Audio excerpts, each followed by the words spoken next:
Coucou la famille, comment ça va? C'est encore votre frère Souris de Sang-Franc sur la chaîne Souris de Jésus.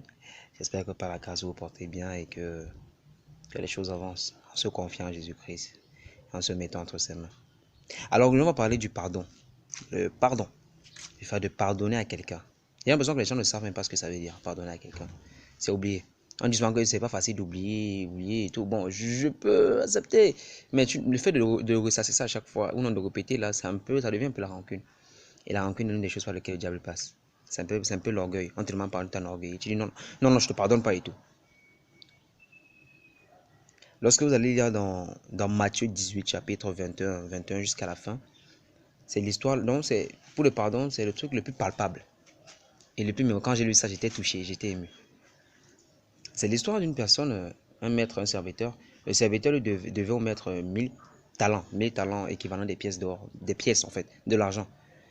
Et le maître dit, bon, comme toi tu ne peux pas me rembourser, quand on te vend, toi en esclave, toi, ta femme, tes enfants, il s'est jeté au pied du maître et lui dit, maître, pardon, aie patience, je vais te rembourser. Le maître fut tellement ému. Il dit, ok, il lui a fait compassion, il lui a demandé de partir. Ok. À peine sorti de là, qu'est-ce qu'il fait? L'homme, le serviteur, voit un homme qui lui devait 100 talents. Il se jette sur lui, il se met à l'étrangler. Il dit que rembourse-moi mon argent. Et celui à qui au sol dit, ouais, mon frère, pardon, aie compassion de moi. Moi aussi, j'ai hâte. Le gars continue, dit, non, nada, je vais te tuer aujourd'hui que tu vas me remettre mon argent. Et les gens qui savaient que le maître lui avait fait grâce, ils sont partis voir le même maître, lui dire que, maître, entre-temps, celui que tu as dit, que tu viens de laisser là, le voici, qui a fait ci, qui a fait cela. On le ramène devant le maître dit, mais serviteur méchant, pourquoi n'as-tu pas eu compassion de lui comme j'ai eu compassion de toi? Famille, écoutez. Pourquoi n'as-tu pas eu compassion de lui comme j'ai eu compassion de toi? Et c'est la même façon que Dieu va nous traiter. C'est la même façon que Dieu nous traite. Famille. Parce que si tu ne pardonnes pas à ton frère, c'est comme ça que Dieu va te traiter. Il est inadmissible, famille. Inadmissible, famille. Inadmissible. Que Dieu, le Tout-Puissant, la limite de tout homme, celui qui est au-dessus, la plus haute juridiction pour ceux qui font droit, te pardonne pour tes péchés, tu ne pardonnes pas à ton frère. Famille, c'est un truc qui me offre. Ça me met à terre. Même si on t'a fait quoi, même si c'est le meurtre, même si c'est quoi. On dit que le salaire du péché, c'est la mort. Tu as encore envie, non? C'est une preuve, une façon de te dire que c'est parce que tu as demandé pardon à Dieu pour tes iniquités. Il te pardonne. Dieu te pardonne. Mais toi, tu ne pardonnes pas à ton frère. Tu ne pardonnes pas à ta soeur. Tu es qui? Tu es qui?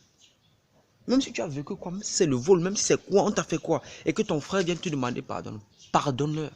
Pardonne-le. Ou tu as fait du mal à quelqu'un, demande pardon. Dieu va te bénir. Parce que si Dieu te bénit, combien de fois toi? Dieu te bénit, tu dois bénir aussi ton voisin. Tu dois pardonner à ton voisin. Il te pardonne, tu pardonnes à ton voisin, tu pardonnes à ta soeur, il te pardonne à ton cousin. Apprenons à pardonner. Apprenons à pardonner, famille. Et nous sommes là, la prière que Jésus nous a laissée est devenue une berceuse. Pardonne-nous nos offenses comme nous pardonnons à ceux qui nous ont offensés. Est-ce que tu te rends compte de ce que ça veut dire? Pardonne nos offenses, Seigneur, comme nous pardonnons à ceux qui nous ont offensés. C'est conditionné.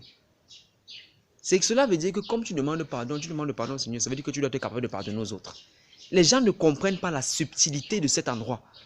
Quand vous priez, vous chantez Seigneur, Seigneur, Seigneur. Apprenez à méditer sur quelque chose. Lorsque cette prière est tellement profonde, il y a tout dans cette prière en fait. Et c'est Jésus lui-même savait que les choses comme le pardon, les gens sont tellement méchants et tout, qu'il a demandé à ce qu'ils soient. Il a mis ça dans cette prière. Seigneur, pardonne nos offenses, comme nous pardonnons à ceux qui nous ont offensés. Ce n'est pas la chanson, c'est une prière, mon ami. C'est une exhortation qu'on fait à Dieu. Nous nous humilions, nous demandons, Seigneur, pardonne-moi. Mais tu ne pardonnes pas ton frère. Comment tu fais ça?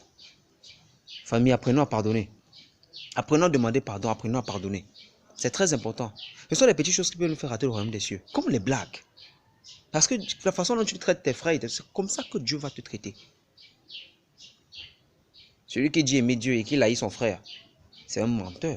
Tu ne peux pas aimer quelqu'un que tu... Détester quelqu'un que tu vois, aimer quelqu'un que tu ne vois pas. Dieu est trop fort. Dieu est trop fort. Faites très attention, famille. Les choses comme ça on rate le royaume des cieux comme les blagues. Nous sommes disqualifiés de la course. Et on finit dans les temps de feu. Seulement à cause du pardon. Famille, comprends ce que j'ai envie de te dire. C'est incroyable que Dieu te pardonne, tu ne pardonnes pas à tes semblables. Apprenons à pardonner, famille. Apprenons. C'est pas facile, je sais pas, malgré ce que tu as vécu et tout, mais pardonne. Je prie Dieu que cette semaine se passe bien et qu'il veille sur vous. On se verra forcément pour un nouveau thème et à la prochaine.